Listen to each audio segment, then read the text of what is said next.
So ఇప్పుడు ఇన్ని సంవత్సరాల పాటు ఆల్మోస్ట్ 50 ఏళ్ళు అయిపోయింది కదా. 50 అయిపోయింది ఫినిష్ అయింది ఈ సంవత్సరం. అయినా ఒక అర్ధ శతాబ్దం పూర్తి అయిపోయింది. సినిమా ఇండస్ట్రీ ఇప్పుడంతా చూస్తూ వచ్చారు కదా. ఈ రోజు అంటే ఇదివరకు ఏదొచ్చినా కానీ ఇండస్ట్రీకి సంబంధించి ఒక కలెక్టివ్గా వర్క్ చేసి దాన్ని సామరస్యంగా పరిష్కరించేటువంటి దిశలో నడిచేది కదా. ఇప్పుడు అసలు ఎవరికి వారే యమునా తీరే అన్నట్టుగా తయారైపోయింది సినిమా చిత్ర పరిశ్రమ పరిస్థితి.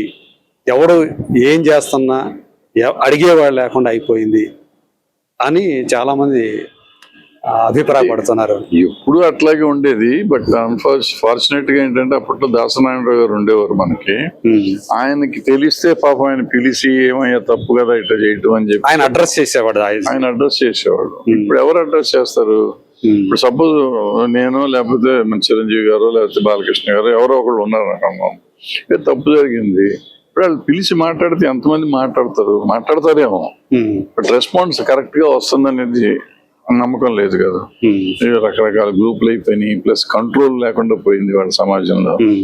సో ఎవరికి వాళ్ళు మనకెందుకులే అనుకునే పరిస్థితిలోకి వెళ్ళిపోయింది.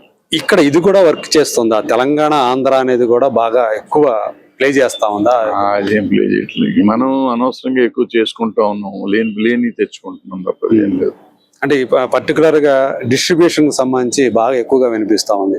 దిల్ రాజు, ఏషియన్ సునీల్ వీళ్ళు ఒక సైడు, మైత్రి వాళ్ళు, అన్నపూర్ణ వాళ్ళు, సూర్యదేవర నాగవంశీ, కొంతమంది సాహు గారపాటి, ఇట్లాంటి వాళ్ళందరూ కూడా ఒక సైడు వాళ్ళు అట్లా విడిపోయినట్టుగా అభిప్రాయం కలిగింది మొన్న ఈ పెద్దికి సంబంధించి చూస్తే.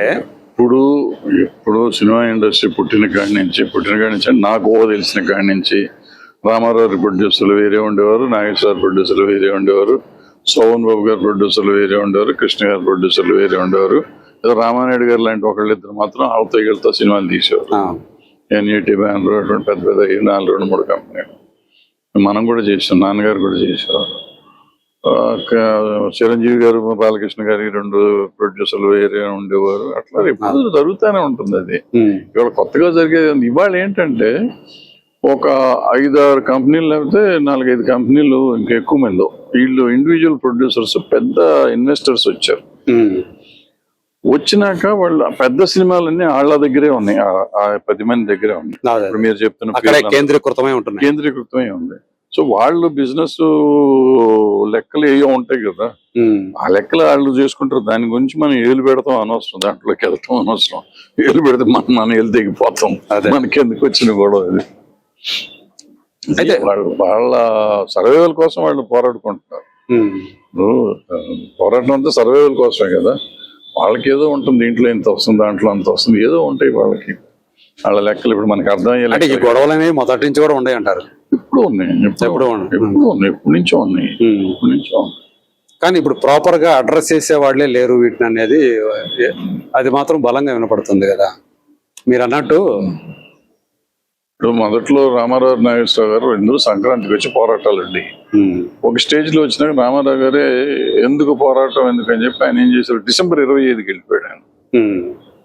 సంక్రాంతి ఎందుకులే, సంక్రాంతి పోరాడుకోవటం. బ్రదర్ అప్పుడు రిలీజ్ చేస్తారు, మనం డిసెంబర్ 25 చేద్దాం. మనం ఎప్పుడు చేసినా అదే పండుగ, మనకు అదే పండుగ అనుకుంటే డిసెంబర్ 25 నుంచి 1st దాకా సెలవులు ఉంటాయి.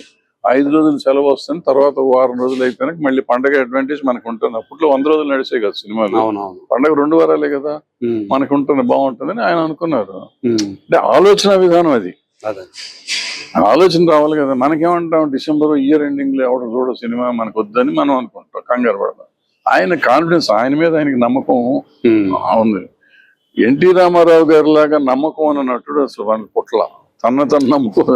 ఈవెన్ బాలకృష్ణ కూడా అఖండ తోటి ఆయన కూడా డిసెంబర్ లో వేసుకుంటూ వచ్చాడుగా.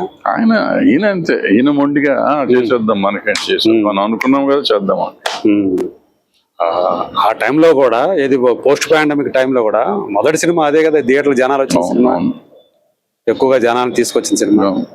సో మొత్తంగా ఇండస్ట్రీ వరకు చూసుకుంటే ఓకేనా అట్లా? ఇంకా ఇది ఇట్లా అవి ఉంటానంటే అమ్మా అందరూ ఒకటే, వాళ్ళందరూ అట్టాగే ఉంటారు. అందరూ కలిసి వీళ్ళందరూ కలిసి గిల్లు పెట్టుకున్నారు. గిల్లు వీళ్ళంతా మెంబర్లే కదా, అందులో వాళ్ళిద్దరు 2 పార్టీలు ఎట్ట అవుతాయి, అన్ని ఒక పార్టీ. ఏదో నా అవసరం వచ్చినప్పుడు నేను ఇప్పుడు నువ్వు ఉన్నావు, ఇప్పుడు మనకు ఏదో ఉంటుంది, నీకు సడన్ గా ఏదో వచ్చిందని నువ్వు వెళ్తావు.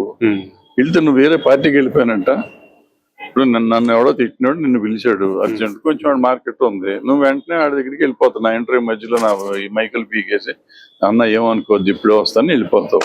నాకు తెలిసి నేను బాధపడతాను తప్ప అంతే కదా. సో సిమిలర్ గా వాళ్ళకు కూడా అంతే, వాళ్ళ అవసరం ఉంది, అవసరం ఉన్నప్పుడు ఇట్లా అవుతా ఉంటుంది.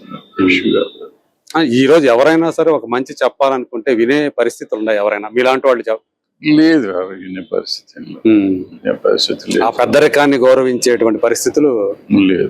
అదే అయ్యో వాళ్ళకి ఉందేమో తెలియదు మనకి. ఇప్పుడు దిల్రాజు గారు చెప్తే మిగిలిన వింటారు, సురేష్ బాబు చెప్తే వింటారేమో, అరవింద్ గారు చెప్తే వింటారేమో తెలియదు. నాకు ఇప్పుడు వాళ్ళతో పెద్ద టచ్ లేదు కాబట్టి నాకు ఇప్పుడు వీళ్ళే వెళ్తున్నారు, చిరంజీవి గారి దగ్గరికి వెళ్తున్నారు, చెప్తున్నారు, విషయం చెప్తున్నారు, ఆయన పరిష్కారం చేద్దామని చెప్పి చెప్తున్నారు. నిజంగా అవుతున్నాయా పరిష్కారాలు? అవుతున్నాయా లేకపోతే పెద్దగా ఐడియా లేదు. ఇప్పుడు ఏం జరుగుతుందో నాకు అసలు ఐడియా లేదు. తెలియని విషయంలో ఏళ్ళు పెట్టి నేను మళ్ళీ కొత్త ఫూల్ అవటం ఇష్టం లేదు నాకు. ఇప్పుడు చిరంజీవి గారు అంటే మీరే పెద్దవాళ్ళు కదా, వయసులో వయసులో పెద్దవాళ్ళు కదా. ఇప్పుడు ఆయన 70 ఏళ్ళు. ఇప్పుడు కూడా ఆయన 12 గంటల సేపు మొన్న వర్క్ చేశారు. రెయిన్ ఎఫెక్ట్ లో ఒక యాక్షన్ సీక్వెన్స్ చేశారు కంటిన్యూగా. 9 గంటల నుంచి రాత్రి 10 గంటల దాకా, మధ్యలో 1 hour break, lunch break. So ఆ ఎనర్జీ అనేది వీళ్ళకి ఎలా వస్తుంది? ఈవెన్ బాలకృష్ణ గారిని ఎనర్జీ ఉందా? ఇప్పుడు వాళ్ళిద్దరూ సీనియర్ సిటిజన్స్. మనకి పని తప్ప ఏమీ తెలియదు మాకెవరికి. పని చేస్తుల్లో ఉన్న ఆనందం పని చేయకపోవటంలో ఉండదు. సో వాళ్ళు పని చేస్తానే ఉంటారు. వాళ్ళు పని చేయటం కావాలి, వాళ్ళకి పని కావాలి వాళ్ళిద్దరికి, అందుకని చేస్తున్నారు. అదే రైట్ అన్నయ్య. సో చాలా కాలం తర్వాత మీరు కూడా, అంటే పుష్కర్ కాలం తర్వాత మీరు కూడా నిర్మాత అవతారం అయితే వదలా అనేటువంటి సినిమాను మా ముందుకు తీసుకొస్తున్నారు.